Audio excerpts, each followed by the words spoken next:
¿Qué tal? ¿Cómo están? ¿Cómo se encuentran a esta hora del día jueves 5 de diciembre? Estamos una vez más por este espacio para hacer las entrevistas, tener las conversaciones con nuestros invitados y poderlas transmitir a nuestra audiencia a través de nuestro canal de YouTube, X y por supuesto Instagram. Siempre con la intención de que usted esté bien informado y que se pueda formar su propia opinión sobre los diferentes eventos y acontecimientos que nos afectan a los venezolanos dentro y fuera de nuestro país. Y hoy vamos a hablar precisamente de algo que afecta a los venezolanos fuera del país y específicamente a los casi 600.000 venezolanos, digo, puede afectar a los casi 600.000 venezolanos que viven en los Estados Unidos. Una de las promesas del nuevo presidente Donald Trump, electo el 5 de noviembre en las elecciones presidenciales estadounidenses, fue precisamente detener la migración y realizar deportaciones masivas. Por supuesto, siendo los venezolanos una población de cerca de 600.000 personas, por supuesto que hay preocupación dentro de algunos venezolanos porque algunos venezolanos que habitan, o en mi caso, que habitamos en Estados Unidos, algunos venezolanos están en condición no totalmente legal. Y por eso existe la preocupación de una deportación. Cuando digo no totalmente legal es porque algunos están en asilo, otros están con otro tipo de visa, como, bueno, no vamos a hablar de mí, pero es mi caso, por ejemplo, pero está, y los que están en esa situación de asilo son los que más preocupados están de porque tomen una decisión que lo lleven a la deportación. Y por eso, para hablar de este tema, para aclarar sobre este tema, para orientar sobre este tema y que usted esté informado, vamos hoy a conversar con Patricia Andrade, que además de ser una defensora de derechos humanos venezolana, es la directora ejecutiva de la organización Raíces Venezuela, una organización que atiende a migrantes venezolanos en Miami y que, por supuesto, conoce la realidad de los migrantes venezolanos y viene a hablar con nosotros de este tema, de la posibilidad de la deportación masiva de venezolanos. Bienvenida, Patricia. Hola César, muchas gracias por la invitación.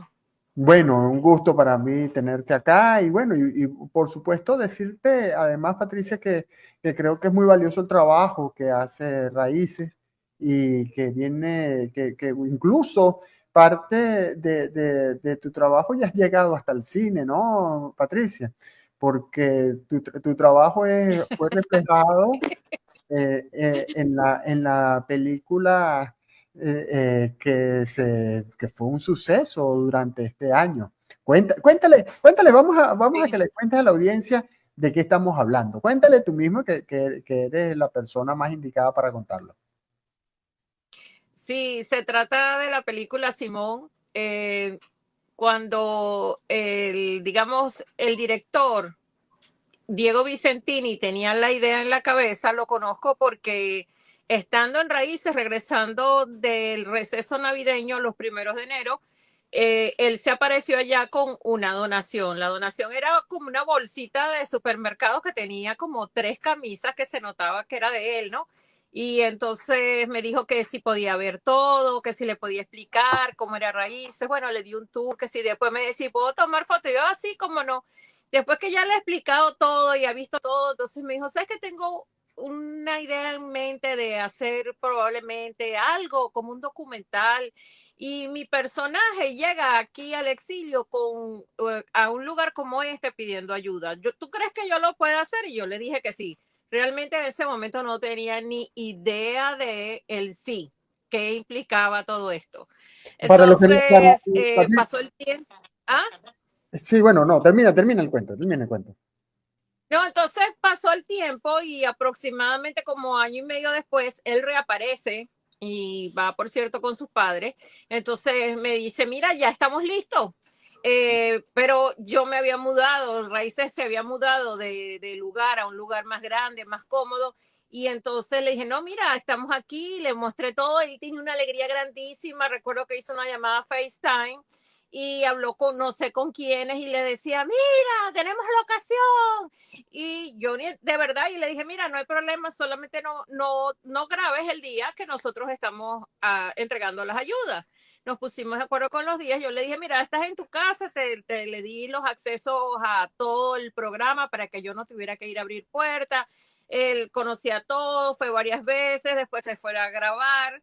Y luego cuando la vi en el cine, te digo, bueno, cuando vi eso, yo fui al estreno y recuerdo que ahí Diego me dijo, ¿sabes que el personaje de Elena me inspiré en tu trabajo? Y me recordaba que él iba y decía, no, yo solamente quiero ver. Y yo le daba una silla, bueno, siéntate. Y él lo que hacía era mirar y yo no, como yo no tengo idea de cine, entonces cuando vi a Elena exactamente me copió, o sea, ella por ejemplo cuando ya Sí, ve a Simón, ella le dice, Simón, y esa soy yo trabajando, vas tú César, o sea, los sí. gestos que tengo me los copió Elena Que y me emocionó mucho, Elena la interpreta Pacriti Maduro. Quienes no han visto la sí. película o quienes han visto la película, bueno, y recuerden esa escena donde aparece Pacriti Maduro. Pacriti Maduro es Elena, Elena es la representación fílmica de Patricia Andrade del trabajo de Raíces Venezuela. Patricia, bueno, el tema, vamos a entrar en materia después de esta bonita introducción. Hablemos de la deportación masiva, una promesa de Donald Trump, el nuevo presidente. ¿Es posible la deportación masiva en Estados Unidos? Así en su palabra extensa, no lo creo. Ellos tienen que basarse en dos cosas. Una es en el cómo y en el cuánto. El cuánto todavía, digamos, es manejable. ¿Cuánto costaría una deportación? Porque el zar de la frontera, Tom Hormer, él mismo ha dicho que la seguridad nacional, porque es un tema de seguridad nacional, no tiene precio. Entonces ya descarta el cuánto. Ahora nos vamos al cómo. No creo que la deportación masiva sea en la totalidad de la palabra. Yo creo que él se va a ir a lo que es que no puede hacer más, es imposible. Se calcula que han pasado por la frontera aproximadamente 10 millones y tú tienes además otros pendientes como el más de medio millón de niños que cruzaron solos, revisar las peticiones de TPS, CBP One.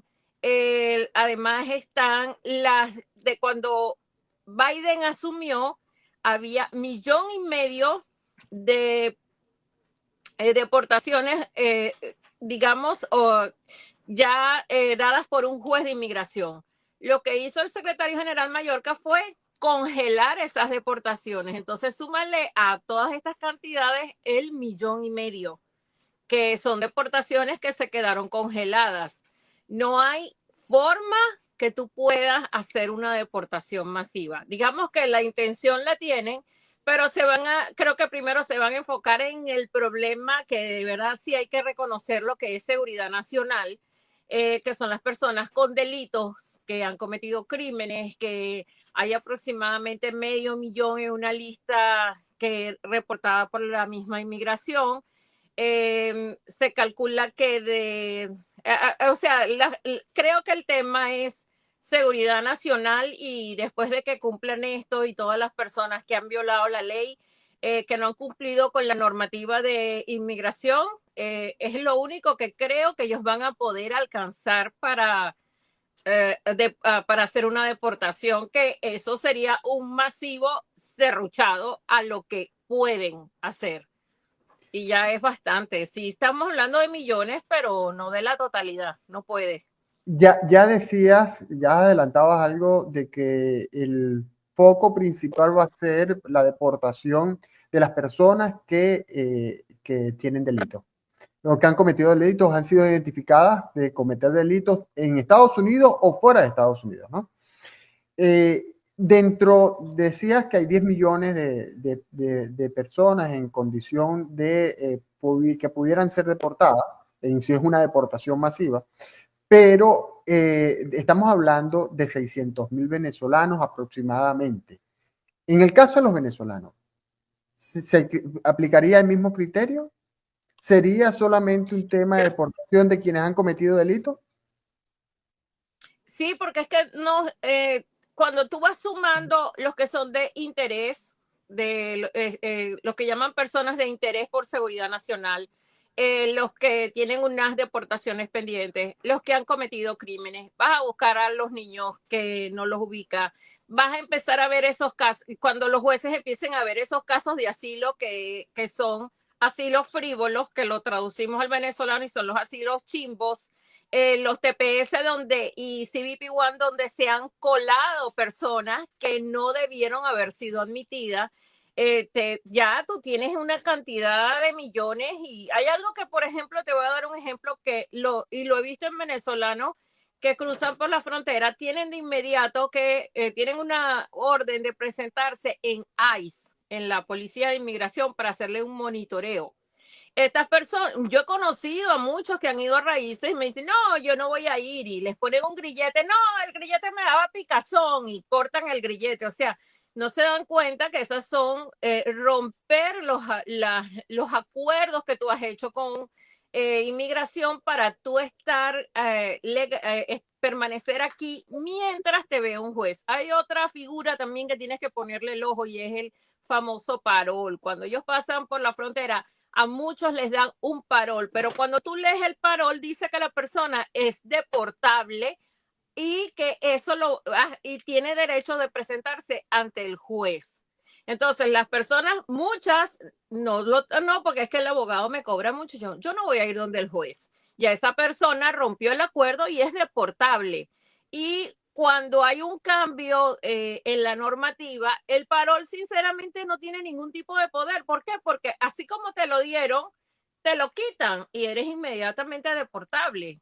Y las personas creen que el parol es como una camisa que los va a proteger de todo y no es así. Es un papel ¿Cómo? que te dice, bueno, que ya está bien, entra, pero dice que eres deportable hasta que veas al juez. Y si el juez dice, viene una nueva orden de que todos los que entraron bajo estas condiciones, el juez los va a deportar, todos esos millones serán deportables, a menos de que de verdad hayan hecho un cambio de estatus, no hayan violado la ley y se podrán quedar.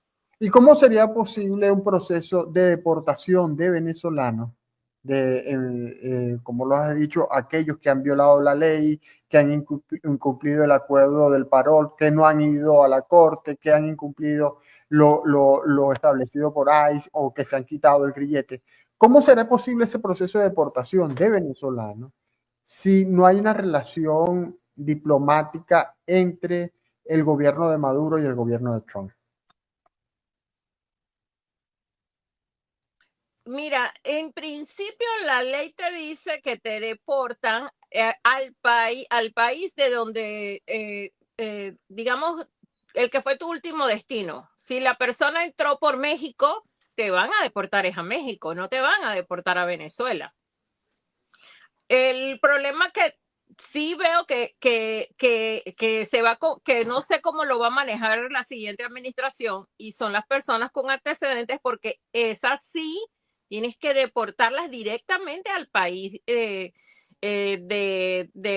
la nacionalidad de la persona que cometió que está siendo deportada. O sea, si la persona es venezolana y la estás deportando por ser un criminal, por tener sus antecedentes, tienes que deportarla a Venezuela, no se la vas a dejar a México. Y cuando no hay relaciones, no sé bajo qué argumento, pero mira, viendo cómo trató a la presidenta cómo Trump se manejó con la presidenta de México y el de Canadá, sus vecinos, para parar la inmigración ilegal, y como ellos respondieron, no sé con cuál va a salir Donald Trump y el zar de la frontera con Venezuela. Eso es una incógnita.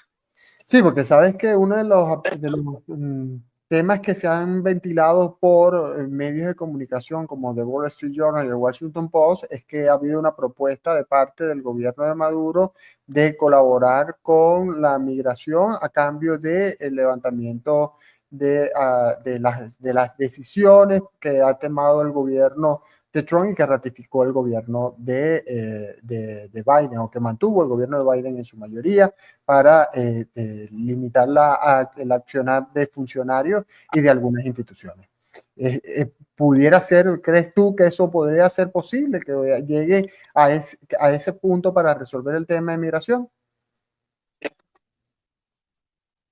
No, cuando tú ves con lo que ha pasado con, como te digo, con la presidenta de México y el ministro canadiense, te das cuenta que ahí no hubo sino o me cierras la frontera o te subo los aranceles. Y ellos inmediatamente, primero la Es decir, presidenta de México, no, que como es posible. y, Y, o sea, no hubo negociación, sino cierra la frontera o tienes estas consecuencias. Y creo que con Maduro se pasará lo mismo. Creo que Maduro en este momento no está en posición de pedir, sino obedecer. ya. A ver, el tema de las deportaciones, porque si el sal de la frontera, ICE, toda la institucionalidad de Estados Unidos decide eh, tal persona, tal ciudadano, venezolano, mexicano, cubano, es deportado. Esa deportación es inmediata, la persona no tiene oportunidad de apelar, de ir a una jurisdicción y decir, mira, yo no me quiero ir porque tengo esta condición. No es apelable o es apelable la deportación. No, no, no. Todos tienen derecho de presentarse ante un juez. Hay un juez, hay una corte de inmigración que es exactamente para esto. Para las personas que son deportables tienen una oportunidad de hablar con este juez, que es como decirte, un juez deportador. Pero te vuelvo a decir, si tú tienes, como hemos visto, no solamente venezolanos, sino de otras comunidades que tienen unos crímenes que realmente no los excluye del privilegio de vivir en Estados Unidos, no hay forma que se queden aquí. Sin No, embargo, el juez va a pegarse a la ley y los va a deportar. ya algunas ciudades como Boston y la misma California, en el mismo estado, más que la ciudad, en el estado de California, y la ciudad de Boston, el estado de Nueva York, se ha hablado ya de santuarios para evitar la deportación de las personas que vivan en estas ciudades. ¿Cómo funciona? Porque, bueno, nuestra audiencia de pronto no lo entiende, pero ¿cómo funciona esto que un gobernador puede decir o una legislación del Estado puede decir, este es un santuario y no pueden deportar? ¿Cómo funciona eso, Patricia? Bueno, el alcalde con los comisionados, ellos, mediante una reunión, ellos votan para convertir a su ciudad en santuario, como lo es Nueva York, como lo acaba de hacer Los Ángeles, en California. Y eso hace que les da, por cierto, Miami fue santuario y a raíz de unos crímenes y, bueno, no me voy a extender, pero Miami lo fue y ya no. Lo que hace es que esta ciudad les da protección, es decir, allí no entra inmigración. Si hay una persona, como lo hemos visto en la ciudad de Nueva York, cometen un crimen, la policía los detiene, pero por orden de la fiscalía inmediatamente los liberan sin llamar a ICE. ICE es la policía de inmigración que iniciaría de inmediato una detención y un proceso de deportación. Entonces, ICE no se puede meter en la ciudad de Santuario. ¿Saben lo que pasa? La policía hace su trabajo, detuvo al ladrón, al criminal, al que sea, pero viene el fiscal famoso de Nueva York y de inmediato los libera y no pasa nada. Eso fue lo que pasó en Miami, pero hasta que la presión fue tan grande que se revirtió esa decisión y Miami ya no es santuario. Pero ya, si tú ves lo que está pasando en Nueva York, que tiene, hace días se dijo que ya habían aproximadamente 56,000 miembros del Tren de Aragua, porque no solamente son los que llegaron a esa ciudad santuario, sino que ellos empezaron a captar a miembros, a personas de la misma ciudad para integrarlos al Tren de Aragua.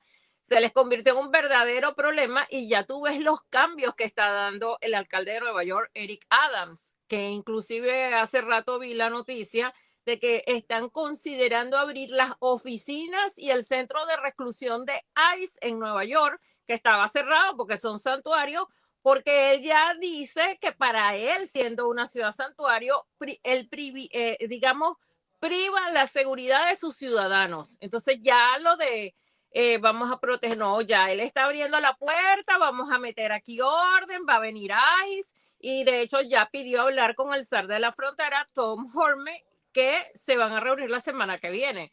Y está dispuesto de verdad a poner fin a lo que está pasando en Nueva York por ser ciudad santuario y poner orden.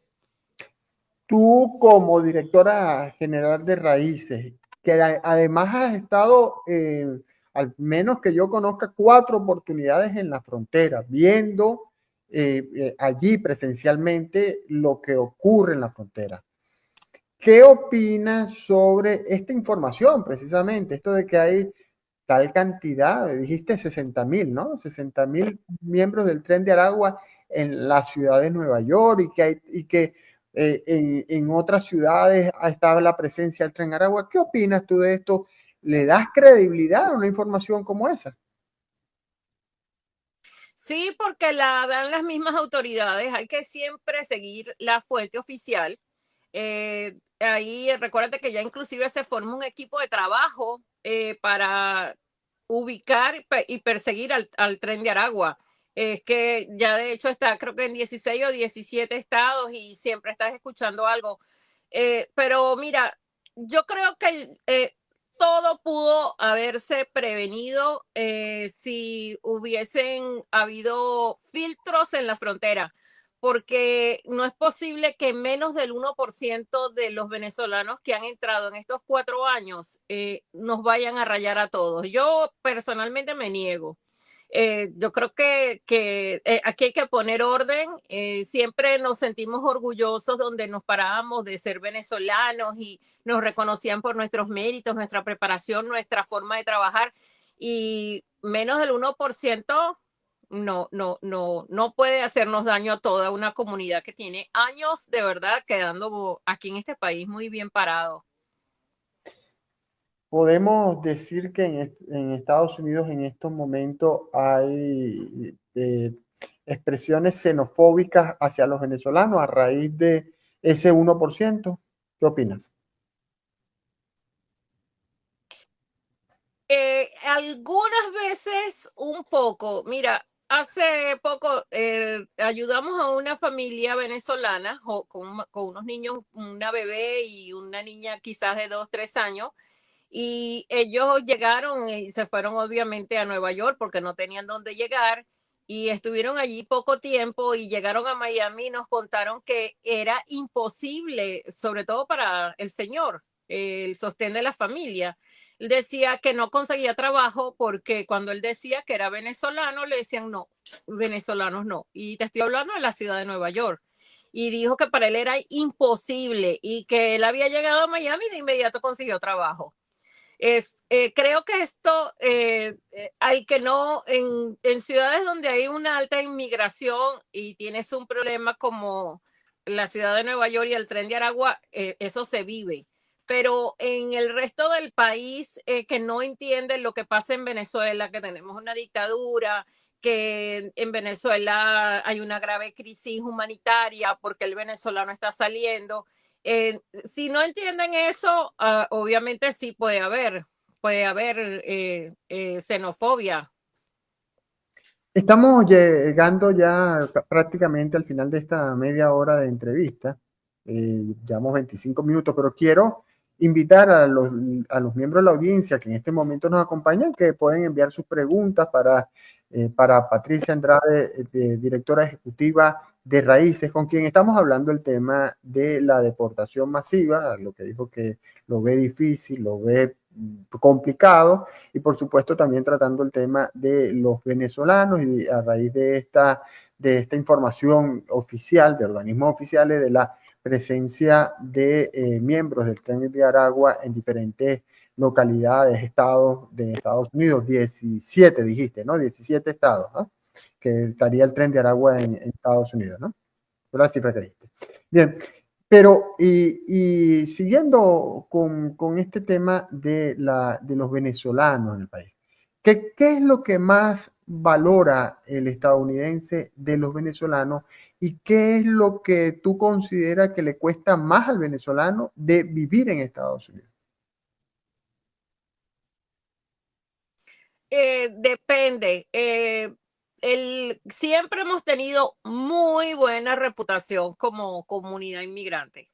Ahora, los venezolanos siempre hemos sido apegados a las normas, y eso como inmigrantes lo sabemos, o sea, llegamos y qué hay que hacer, y si vas a manejar el cinturón de seguridad, no puedes manejar sin la licencia. Pero digamos, esta última ola de venezolanos bajo esta administración, que salieron muchos bajo la premura, la presión de la grave crisis, de la persecución, de que se abrió la frontera, entonces era, vámonos, mira, vámonos la semana que viene. Y entonces esta última ola es la que más le ha costado como, que entró por la frontera, es la que más le ha costado como acostumbrarse a que este es un país de normas, como te hablaba del ejemplo de que tienes que presentarte en ICE, de que si te dicen algo no lo discutas, o sea, no es porque yo me voy a poner a llorar y van a entender, no, no, no, aquí hay unas normas y eso es lo que yo veo que más les cuesta, o sea, que llegan a una casa que les está dando la bienvenida, le prestan el carro y manejan, pues no, porque yo tengo la licencia de Venezuela, no, no, no, ya llegaste aquí, saca tu licencia. No manejes un carro donde no tienes la licencia de Estados Unidos ni estás en el seguro de ese carro. O sea, es lo que veo que esos detalles les cuesta. No mentir, o sea, aquí no se puede, tú no puedes mentir, todo eso lo vas a arrastrar. Es lo que veo trabajando con los inmigrantes después de tantos años. En Raíces has recibido a muchas familias con niños, como contabas ahorita. Y esos son niños que va a ser una generación que crecerá en Estados Unidos. Tú ya tienes, si mal no recuerdo, más de 10 años en Estados Unidos. ¿Qué recomiendas? Casi 40. Casi 40, imagínate, imagínate.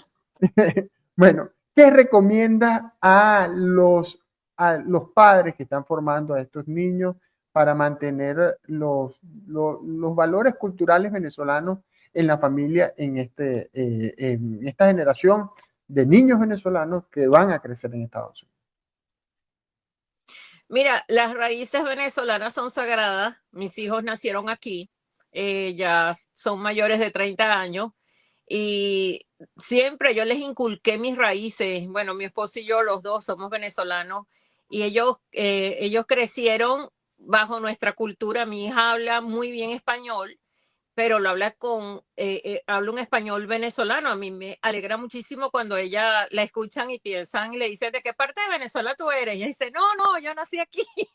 Eso uno nunca se nos puede quitar. Uno tiene que inculcarle a sus hijos. Ellos absorben mucho, obviamente, se adaptan tanto que primero el inglés y después el español, pero hay que machacarle el que tienen que hablar español. Yo no tengo el mejor inglés precisamente porque en mi casa los obligaba. Yo les decía a mis hijos, yo no te entiendo. No, yo no te entiendo, es que yo no te entiendo. Yo entendía, pero yo los obligaba a hablar español. Hoy día, de verdad, mi hija, por ejemplo, me dice, mami, ¿cuánto te lo agradezco? Porque en mi trabajo me va muy bien porque yo hablo bien español y leo español. Eso, y la cultura de nosotros, o sea, Navidad, Año Nuevo, no puede faltar la yaca, el pan de jamón, es algo que mis hijos se vuelven locos.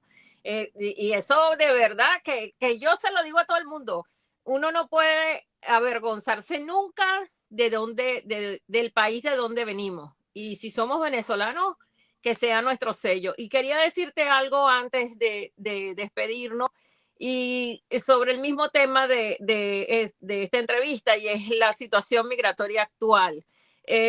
Yo creo que hay que tomarse muy en serio las palabras que ha dicho el presidente electo Trump, porque ha nombrado un equipo como Tom Horn, como el zar de la frontera, la nueva directora de UCIS, Kristi Noem. Por favor, esa señora es de un carácter que no quiero hablar mal de ella, pero es que hay que saber quién es. Y Miller, que es creo que es el secretario o el jefe de gabinete, algo así, para la Casa Blanca, él pasó por mucho tiempo planeando la deportación masiva. Y yo le digo a todos, miren, pónganse al día con sus papeles, si tienen un trámite de asilo, actualícenlo, pónganse en manos de abogados, no se pongan en manos de estos que hacen los asilos por $50, que no le voy a hacer caso a la presentación de ICE. No, aquí hay que de verdad tomarse muy en serio si no quieren pasar sustos y ser parte de la estadística de los que van a entrar en la deportación masiva. Patricia, nos vamos a entender un poco más porque llega una pregunta y aquí esta pregunta, en verdad que quiero mencionar esta pregunta que es de una persona que se llama que firma Prometheus y dice, viene por aquí la pregunta, al deportarlos comienza la delincuencia en Venezuela. ¿No los pueden dejar allá y darle cadena perpetua? ¿Qué le dirías tú a esta persona? Bueno, es que bueno, primero que esto es un país de ley, quien comete un crimen lo paga completo hasta el último día. Después que paga su crimen, es que son deportados, no se deportan antes. Por ejemplo, ves el caso de Ibarra, el que acusaron de matar a la estudiante de De enfermería en enfermería. Georgia. Él tiene cadena perpetua y de hecho apeló, pidió un segundo juicio. Pero si él le tocara vivir la cadena perpetua, tiene que cumplir hasta el último día y morirá en prisión. O sea, no lo van a deportar. Deportarán el cuerpo el día que le toque irse de este mundo, pero así funciona todo aquí. Aquí el que comete un delito lo paga. Después es que se deporta. Ojalá que en prisión cambien, ¿no? Es lo que uno espera. Sí, a ver, y creo, me permito también, Patricia, hacer un comentario sobre esta pregunta, porque de esta persona que firma Prometeo, creo que también hay como una idea, como la idea de que en Venezuela disminuyó la delincuencia porque los delincuentes se fueron a Estados Unidos, que era el mensaje, que fue el mensaje de Trump en la campaña. Y no sé dónde están las estadísticas que puedan demostrar eso. Bueno, Patricia, no quisiera irme sin preguntarte sobre los planes de raíces para este próximo año 2025.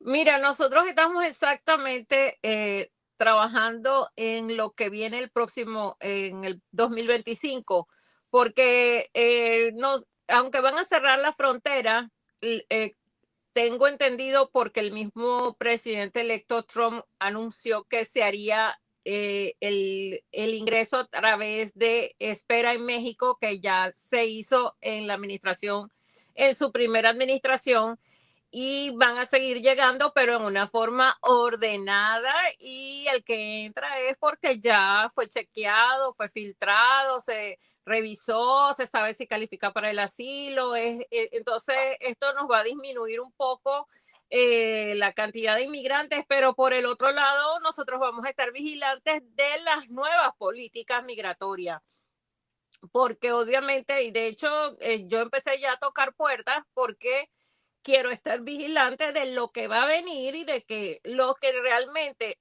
perdón, no deben de ser deportados, pues se cumpla la ley para quien de verdad hizo todo legalmente, siguió su procedimiento, perdón, siguió su procedimiento migratorio en una forma correcta, y que no merece ser deportado. Y nosotros vamos a vigilar que eso se cumpla. Sí. Bueno, muchas gracias a Patricia Andrade, directora ejecutiva de Raíces Venezuela, por esta entrevista, por esta conversación sobre este tema que por supuesto mueve a muchos venezolanos en Estados Unidos, preocupa a muchos venezolanos en Estados Unidos, pero también a venezolanos en Venezuela, porque algunos de ellos tienen familia acá en Estados Unidos. Así que muchas gracias por esta conversación. Esperamos que ustedes que estuvieron acompañándonos a través de X, Instagram y por supuesto YouTube, puedan compartir esta información que quedará en estos espacios y puedan también sumarse a las próximas entrevistas que tendremos la semana que viene. Que por cierto será la última semana de entrevista antes de un receso navideño que bueno, que espero que nos traiga mucho descanso a todos nosotros. Bueno, nos despedimos. Ahora sí, que estoy dando más vueltas que, que, que, que bueno, estoy dando mucha vuelta para despedirme, así que nos despedimos y nos vemos la próxima semana. Muchas gracias.